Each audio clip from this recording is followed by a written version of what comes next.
Now, the book starts off kind of with the way the Falkland Islands is starting to escalate, and as it's starting to escalate, they get put on, they're in England, the three paras get put onto a cruise ship, a chartered cruise ship called the SS Canberra, and they're sailing south towards the Falkland Islands.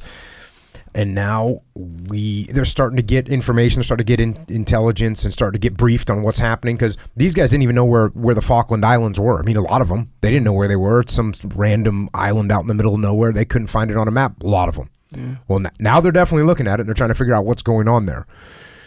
So they're starting to get some of these briefs. We're going to the book now. Our lectures were in the early afternoon now. The most memorable was by some of the very keen Marines who had been serving in the Falklands at the time of the invasion. The Falkland Islands were in a British, I guess you'd call it a colony, but not a colony. It's a little British, it was owned by the British at the time. Yeah. And the Argentinians invaded it. So here we go. Obviously, listening to first-hand experience was better than listening to some officer lecturing us on his personal beliefs at the time. However, an intelligence officer from way up top gave a graphic account of what the RGs, that's what they call the Argentinians, the RGs, were up to at the time.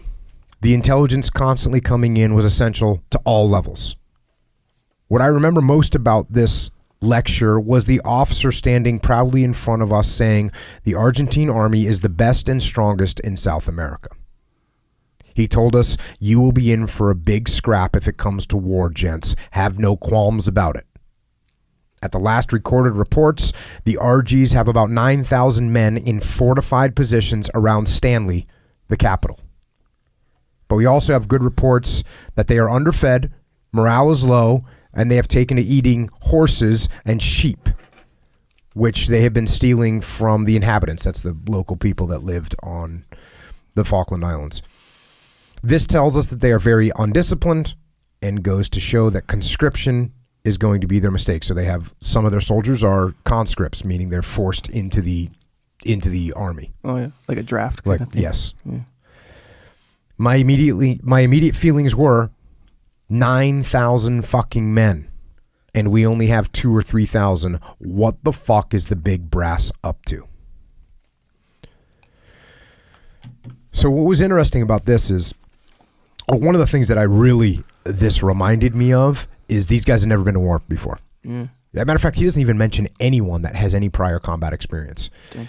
And so this reminds me of when I was on all my first deployments. Like, I talked about being off the coast of Somalia. I talked about being off the coast of Rwanda. Yeah. And that's the position that these guys were in. And what our mindset was, if I was to go into Rwanda when I was a kid, when I was, however old I was, 22 years old, never been in combat before, I would be a completely different person than if I went in right now. Yeah. With my, all the things that we talk about all the time. I mean, I just understand combat. I understand war better. I'm 45 years old.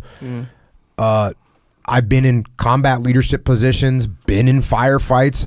I understand these things. Yeah. My attitude would be completely different, almost completely different than it was when I was 22 or 23 years old, sitting there fired up with a million rounds. And, it's like Leif talking about, I remember, getting ready to go into Somalia or Rwanda. I had like hundreds of pounds of gear, grenades. We were so loaded out. We were too heavy. Yeah.